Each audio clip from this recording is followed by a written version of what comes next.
வணக்கம். தமிழ் ஃபுட் கார்னரில் இன்னைக்கு ஒரு சிம்பிளான லஞ்ச் மெனு பார்க்க போகிறோம். எண்ணெய் கத்திரிக்காய் குழம்பும் சௌசௌ பொரியலும் ரெண்டுமே சுவை ரொம்ப நல்லாயிருக்கும். இந்த எண்ணெய் கத்திரிக்காய் குழம்புக்கு இந்த சௌசௌ பொரியல் சைட் டிஷ்ஷாக வச்சு சாப்பிட்றதுக்கு ரொம்ப பொருத்தமாக இருக்கும். இப்போ இந்த ரெண்டையும் எப்படி பண்ணுறதுன்னு பார்க்கலாம். 1/4 கிலோ பிஞ்சா சின்ன கத்திரிக்காவாக வாங்கி வச்சுருக்கேன். இந்த மாதிரி குழம்புக்கு சின்னதாக பிஞ்சா இருந்தால் ரொம்ப நல்லாயிருக்கும். சௌசௌ கடலைப்பருப்பு பொரியலுக்கு 2 மீடியம் சைஸ் சௌசௌ எடுத்து வச்சிருக்கேன்.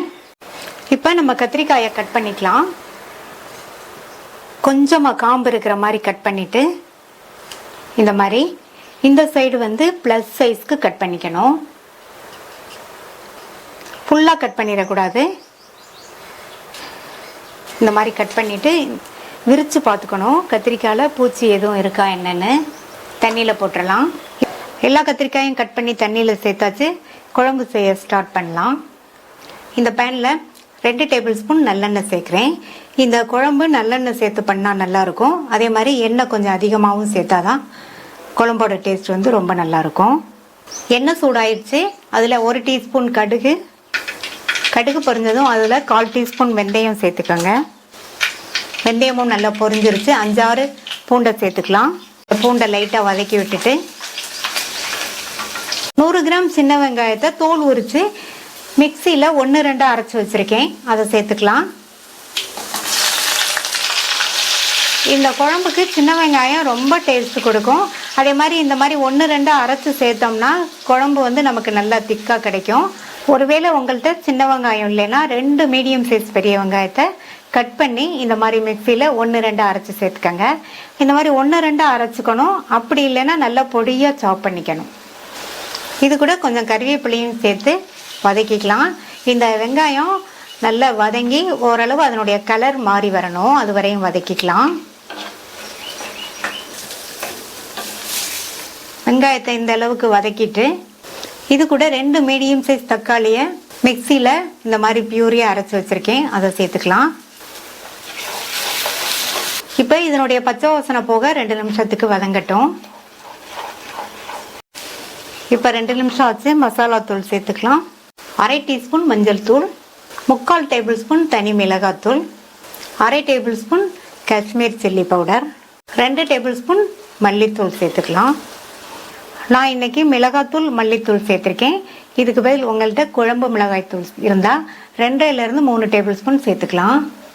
அடுத்து இந்த குழம்புக்கு தேவையான அளவு உப்பு சேர்த்துட்டு நல்லா ஒரு தடவை மிக்ஸ் பண்ணி விட்டுட்டு இதில் கொஞ்சமாக 1 டேபிள் ஸ்பூன் தண்ணி சேர்க்குறேன். நம்ம சேர்த்த மசாலா தூளோட பச்சை வாசனை எல்லாம் போய் ஓரங்கள்லாம் நல்லா எண்ணெய் பிரிஞ்சு வர வரைக்கும் வதங்கிட்டு இருக்கட்டும். மசாலா தூளோட பச்சை வாசனை எல்லாம் போய் ஓரங்கள்லாம் நல்லா எண்ணெய் பிரிஞ்சு வந்துருச்சு. அடுத்து இதில் ஒரு லெமன் சைஸ் அளவு புளியை 3/4 கப் தண்ணியில் கரைச்சி வடிகட்டி எடுத்து வச்சுருக்கேன். அதை சேர்த்துக்கலாம். சேர்த்துட்டு நல்லா மிக்ஸ் பண்ணி விட்டுட்டு இதில் தண்ணி சேர்த்துடலாம். 2 கப் அளவுக்கு தண்ணி சேர்த்துருக்கேன். நல்லா கலந்து விட்டாச்சு. இந்த குழம்பு நல்லா தளன்னு கொதிக்கணும். அதுக்கு இடையில நம்ம தண்ணியில் கட் பண்ணி போட்ட கத்திரிக்காயை வதக்கிக்கலாம். கத்திரிக்காய் வதக்கிறதுக்கு இந்த பேனில் 1 டேபிள் ஸ்பூன் எண்ணெய் விட்டு சூடாயிடுச்சு. நம்ம தண்ணியில் கட் பண்ணி போட்ட கத்திரிக்காயை தண்ணியை நல்லா வடிச்சிட்டு இந்த பேனில் சேர்த்துட்டு நல்லா எண்ணெயிலேயே இந்த கத்திரிக்காயை வதக்கிக்கணும். மீடியம் ஃப்ளேமில் வச்சு இந்த கத்திரிக்காய் பாதி அளவுக்கு வெந்து வர வரைக்கும் இந்த கத்திரிக்காயை நம்ம எண்ணெயிலேயே வதக்கி விட்டுட்டே இருப்போம்.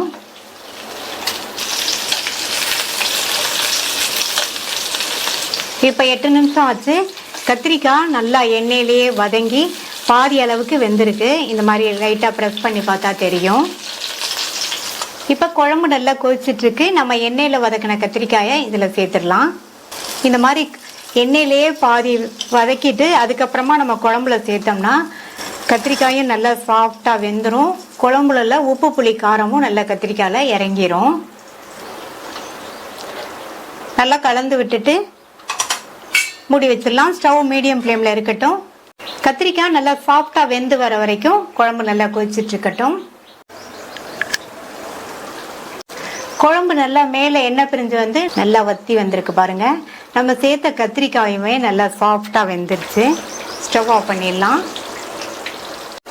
ரொம்ப ரொம்ப சுவையான, ரொம்ப ஈஸியாக பண்ணக்கூடிய எண்ணெய் கத்திரிக்காய் குழம்பு ரெடி ஆயிடுச்சு.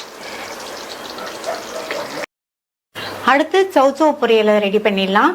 இந்த பேனில் 4 டீஸ்பூன் எண்ணெய் சேர்க்குறேன். எண்ணெய் சூடாயிடுச்சு. அதில் 1.5 டீஸ்பூன் கடலைப்பருப்பு, 1.5 டீஸ்பூன் உளுந்தம்பருப்பு. இந்த பொரியலுக்கு கடலைப்பருப்பும் உளுந்தம்பருப்பும் அதிகமாக சேர்த்துக்கங்க, நல்லாயிருக்கும். இது கூட 1 டீஸ்பூன் கடுகு சேர்த்துக்கலாம். கடுகு பொரிஞ்சு நம்ம சேர்த்த பருப்போட கலர்லாம் நல்லா மாறி இருக்கு. அடுத்து இதில் கறிவேப்பிலை சேர்த்துக்கலாம். 1/4 கப் அளவுக்கு பொடியாக கட் பண்ண வெங்காயம். இந்த வெங்காயத்தை லைட்டாக வதக்கி விட்டுட்டு கட் பண்ண சௌச்சௌவை இதில் சேர்த்துக்கலாம். சௌச்சௌவை இந்த சைஸ்க்கு கட் பண்ணிக்கங்க. இந்த காயை ஹை ஃப்ளேம்லேயே வச்சு நல்லா 1 நிமிஷத்துக்கு வதக்கி விட்டுக்கலாம். இப்போ 1 நிமிஷம் ஆச்சு. இதில் 1/4 கப் மட்டும் தண்ணி சேர்த்து இந்த காய்க்கு தேவையான அளவு உப்பு சேர்த்துக்கலாம். உப்பு சேர்த்துட்டு நல்லா மிக்ஸ் பண்ணி விட்டுலாம். இந்த காய் வந்து நீர்க்காய்ங்கிறதுனால நம்ம சேர்த்துருக்க 1/4 கப்பு தண்ணியே காய் வேகிறதுக்கு போதுமானதாக இருக்கும். மூடி வச்சிடலாம். காய் சாஃப்டாக வெந்து வர வரையும் இருக்கட்டும். இடையில அப்பப்போ ஓப்பன் பண்ணி பார்த்து கிண்டி விட்டுக்கங்க. காயை குழைய விட்டுறக்கூடாது. இந்த மிக்ஸி ஜாரில் 2 டேபிள் ஸ்பூன் தேங்காய் துருவல், 1/2 டீஸ்பூன் சீரகம், 2 சின்ன சைஸ் பூண்டு, பெரிய பூண்டுனா 1 சேர்த்துக்கங்க, கரெக்டாக இருக்கும். 2 பச்சை மிளகாவை கட் பண்ணி சேர்த்துருக்கேன். இந்த மாதிரி பச்சை மிளகாவை கட் பண்ணி சேர்த்தோம்னா நல்லா ஈஸியாக அரைபட்டுரும். நான் 2 பச்சை மிளகாய் சேர்த்துருக்கேன். நீங்கள் உங்கள் காரத்துக்கு தகுந்தபடி சேர்த்துக்கங்க. இப்போ இதில் தண்ணி எதுவும் சேர்க்காம கோர்ஸாக அரைச்சிட்டு வந்துடலாம். இப்போ பார்த்தீங்கன்னா சௌச்சௌ வந்து நல்லா வெந்துருச்சு. நம்ம சேர்த்த தண்ணியெல்லாம் வத்திருச்சு. அடுத்து இதில் நம்ம கோர்ஸாக அரைச்ச அந்த தேங்காவை சேர்த்துக்கலாம். சேர்த்துட்டு நல்லா கலந்து விட்டுருங்க.